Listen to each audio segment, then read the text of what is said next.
Quelles sont les activités des enfants?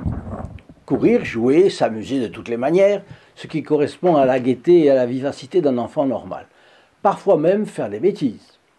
Les plus turbulents s'agitent, se battent un peu ou beaucoup et se salissent passablement, donnant d'autant plus de travail à leur mère. Mais à quoi ressemblait l'enfance du Padre Pio, du petit Francesco Forgioni?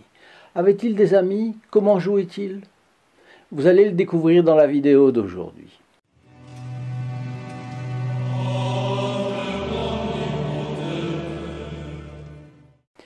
Chers amis fidèles du Padre Pio, bonjour, mon nom est Jean Goyard et vous assistez au programme sur les pas du Padre Pio. Aujourd'hui, une enfance différente.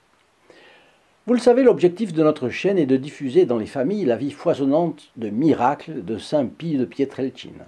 La mission de ce grand moine catholique du XXe siècle était d'arracher les âmes aux griffes du diable, ce qu'il continue de faire encore aujourd'hui du ciel où il se trouve. Nous diffusons ici sa photo gratuitement et franco de port pour amener à tous la présence consolatrice du Capucin.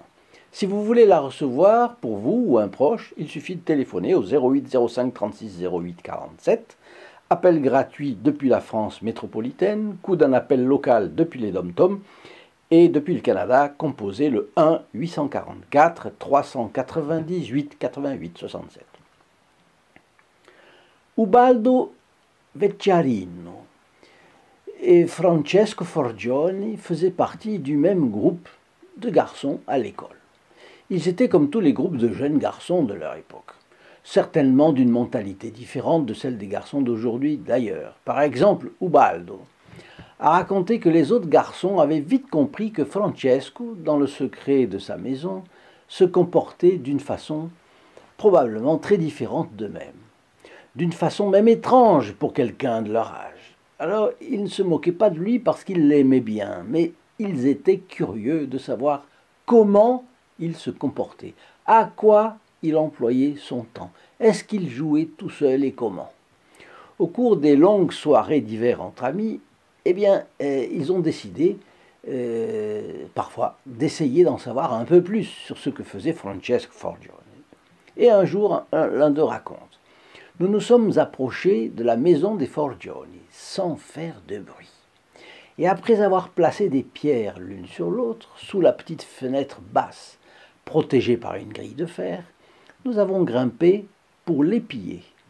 La pièce était sombre, mais on entendait des coups, comme si quelqu'un se frappait le corps avec une corde de chanvre. Effectivement, ce qui à l'époque encore était usuel chez les religieux ou des religieuses était tout à fait inhabituel pour un jeune. Eh bien, c'est ce qu'ils ont vu. Et ils ont vu le geste qu'il faisait et ils en ont déduit que c'était vraiment ça. De plus, le Padre Pio avait un frère, Michele, dont l'oncle était frère Luca et était capucin, mais non pas un prêtre, mais un frère. C'était le sacristain de l'église de Pietrelcina. Et frère Luca, qu'est-ce qu'il faisait? Eh bien, il ouvrait les portes, fermait les portes, et quand il y avait une messe, apprêtait les choses pour la messe, etc. Frère Luca s'est toujours souvenu que Francesco, âgé de 9 ans, pas plus, se laissait souvent enfermer dans l'église pour prier seul, et qu'il avait l'habitude de fixer l'heure à laquelle son oncle viendrait l'oncle de Michele, l'oncle de son frère, viendrait ouvrir la porte. C'est intéressant, donc il ne faisait pas ça secrètement, mais il le combinait avec le frère Luca. Il prenait toujours soin de conseiller au frère Luca de ne parler à personne de ses demandes, de ses excursions nocturnes dans l'église, et non plus à Michele, frère de Padre Pio, qui aurait tout de suite peut-être ébruité l'affaire. Donc, c'était un garçon qui s'imposait des pénitences à 9 ans et qui s'enfermait dans l'église pour prier. Vous voyez l'enfance vraiment très différente du Padre Pio. Et en plus, il aimait jouer aux processions. Mercurio Scoccia raconte que lorsqu'ils gardaient les moutons ensemble, Francesco aimait jouer aux processions. Les deux garçons modelaient dans de la glaise des personnages, et des charrettes. Il traçait ensuite une route avec des chemins qui montaient, descendaient, de petits monticules faits de terre battue, etc. Et ensuite, il poussait à la main les voitures et les gens sur les chemins. Francesco chantait à tue-tête des cantiques, tandis que Mercurio chantait faux, l'accompagnait du mieux qu'il pouvait.